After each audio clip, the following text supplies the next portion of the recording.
warahmatullahi wabarakatuh. Perkenalkan, nama saya Suci Lindasari dari Program Studi Komunikasi dan Penyiaran Islam 7B, Kampus Institut Agama Islam Negeri Kota Bengkulu. Di video kali ini saya akan menjawab beberapa pertanyaan yang sudah diberikan oleh dosen saya. Baiklah, langsung saja ke pertanyaan yang pertama. Apakah yang disebut dengan media massa, dan jelaskan? Media massa dapat diartikan sebagai segala bentuk media atau sarana komunikasi untuk menyalurkan dan mempublikasikan berita kepada publik atau masyarakat. Bentuk media atau sarana jurnalistik yang kini dikenal terdiri atas media cetak, media elektronik, dan media online. Media massa dalam konteks jurnalistik pada dasarnya harus dibatasi pada ketiga jenis media tersebut, sehingga dapat dibedakan dengan bentuk media komunikasi yang bersifat massal tetapi tidak memiliki kaitan dengan aktivitas jurnalistik. Pertanyaan yang kedua, apa beda pers konvensional dengan pers online? Jelaskan. Yang pertama, pers konvensional atau media konvensional atau media cetak merupakan media yang terbit tiap hari secara terus-menerus dengan bentuk tulisan yang mengandung unsur 5W plus 1H, yakni what, who, when, where, why, dan how. Serta media cetak memiliki audiens yang terbatas. Media cetak biasanya berisikan informasi yang lebih terperinci, lengkap, dan panjang. Kualitas jurnalisme konvensional seperti surat kabar ini dalam menyampaikan berita sangat dipengaruhi oleh orang-orang yang berada di dalam media itu sendiri, seperti wartawannya, penulis, editor, pemimpin, serta redaksi. Yang kedua, pers online atau media online merupakan ruang pemberitaan yang memadukan antara teknologi komunikasi atau internet dan jurnalisme konvensional dalam satu ruang yang disebut jurnalisme online. Sedangkan surat kabar memiliki kelebihan khusus. Surat kabar menyediakan halaman atau ruang yang sangat luas bagi suatu konten berita yang akan dianalisis secara mendalam dan memiliki ruang penulisan yang berkualitas. Secara keseluruhan, penyajian berita pada media online dan media konvensional dapat saling melengkapi. Media online dan media konvensional dikatakan saling melengkapi karena ketika suatu berita ditulis secara singkat dan tidak mendalam di media online, kemungkinan besar orang akan mencari sumber berita lain untuk melengkapi berita yang dirasa belum mendalam pada media online.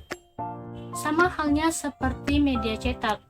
Ketika berita yang disajikan hanya berupa tulisan atau kalimat-kalimat dan gambar saja, pembaca dapat dengan mudah melihat video terkait suatu berita di media online dari media cetak yang dibacanya.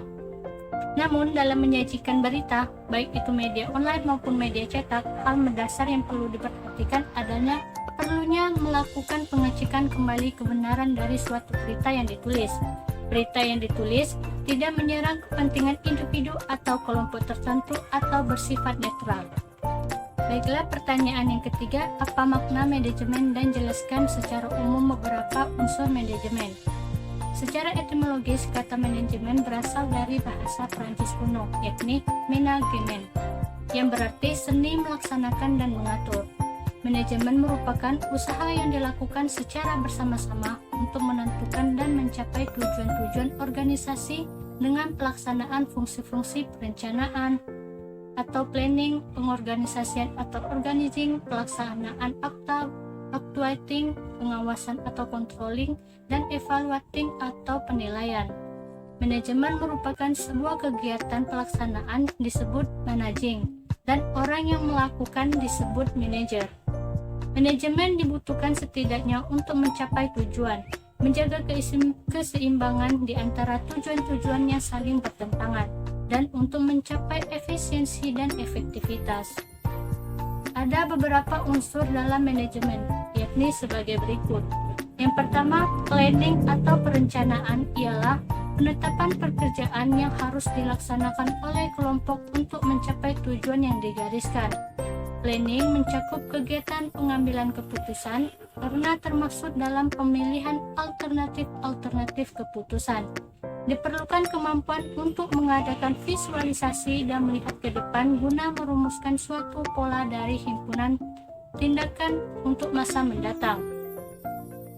Unsur yang kedua, organizing atau pengorganisasian. Organizing berasal dari kata organon dalam bahasa Yunani, yaitu berarti alat, yang proses pengelompokan kegiatan-kegiatan untuk mencapai tujuan-tujuan dan penugasan setiap kelompok kepada seorang manajer.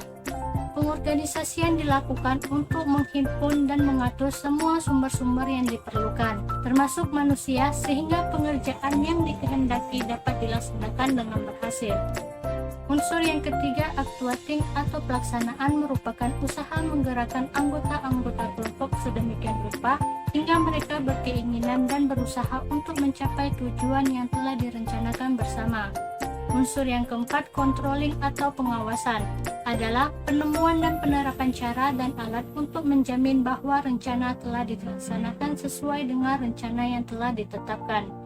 Unsur yang kelima, evaluating atau penilaian, merupakan salah satu fungsi manajemen untuk memberikan penilaian dalam berbagai kegiatan serta sejauh mana usaha mencapai tujuan yang telah ditetapkan. Baiklah, itu saja yang bisa dapat saya sampaikan. Semoga bermanfaat untuk kita semua. Kurang dan lebih saya mohon maaf. Terima kasih. Wassalamualaikum warahmatullahi wabarakatuh.